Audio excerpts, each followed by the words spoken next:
Selamat pagi Bapak Ibu yang kekasih di dalam Tuhan Yesus Kristus. Pagi hari ini saya Eko Wayu Suryaningsih kembali menyapa dengan kebenaran firman Tuhan yang terdapat dalam 2 Tawarik 20 ayat 12. 2 Tawarik 20 ayat 12. Ya Allah kami, tidakkah Engkau akan menghukum mereka?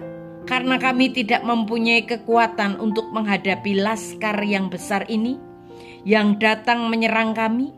Kami tidak tahu apa yang harus kami lakukan, tetapi mata kami tertuju kepadamu. Amin.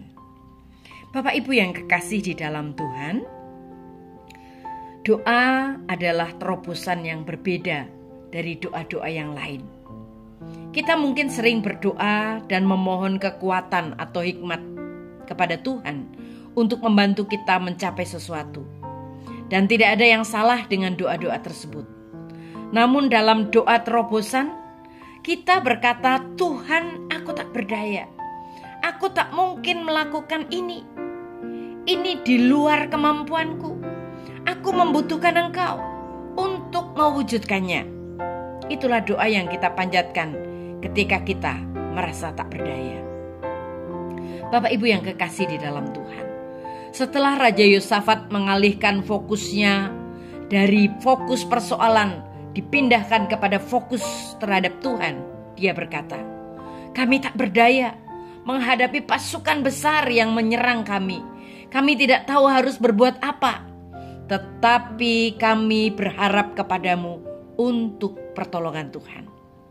Bapak Ibu yang kekasih di dalam Tuhan, kita harus melakukan hal yang sama ketika kita berdoa memohon terobosan dalam hidup kita.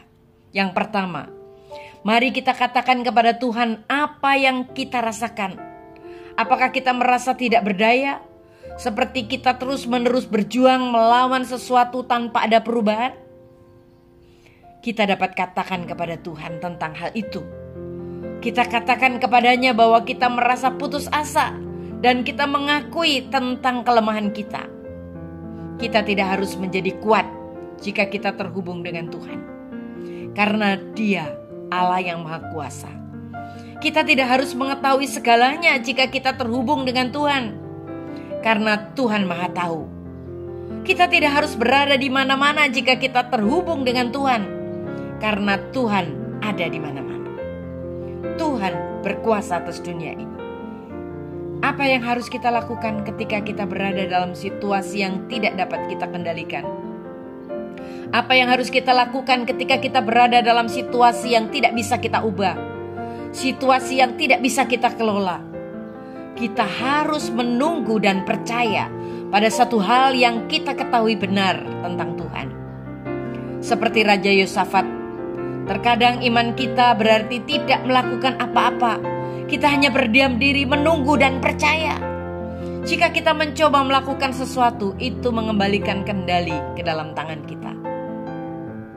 Mari kita belajar seperti apa yang dilakukan. Di dalam 2 Tawarik dikatakan semua orang Yehuda beserta istri dan anak-anak mereka berdiri di bait suci. 2 Tawarik 20 ayat 13. Mereka mungkin telah berdiri di hadapan Tuhan selama berjam-jam. Kita tidak tahu berapa lama mereka berdiri, tetapi hanya dengan berdiri mereka berkata kepada Tuhan bahwa apa yang mereka hadapi terlalu besar bagi mereka. Mereka sudah putus asa, tetapi mereka terus bertahan karena mereka percaya Tuhan akan menyediakannya. Bapak Ibu yang kekasih di dalam Tuhan, saat kita membutuhkan terobosan, mari ikutlah teladan nabi-nabi. Ikutlah teladan firman Tuhan. Kita tunggu apa yang terjadi dan tetap percaya. Amin. Mari kita berdoa. Tuhan Yesus, terima kasih buat firman-Mu hari ini. Kami yakin dan percaya Tuhan menyertai kami. Dalam nama Tuhan Yesus kami berdoa. Haleluya. Amin.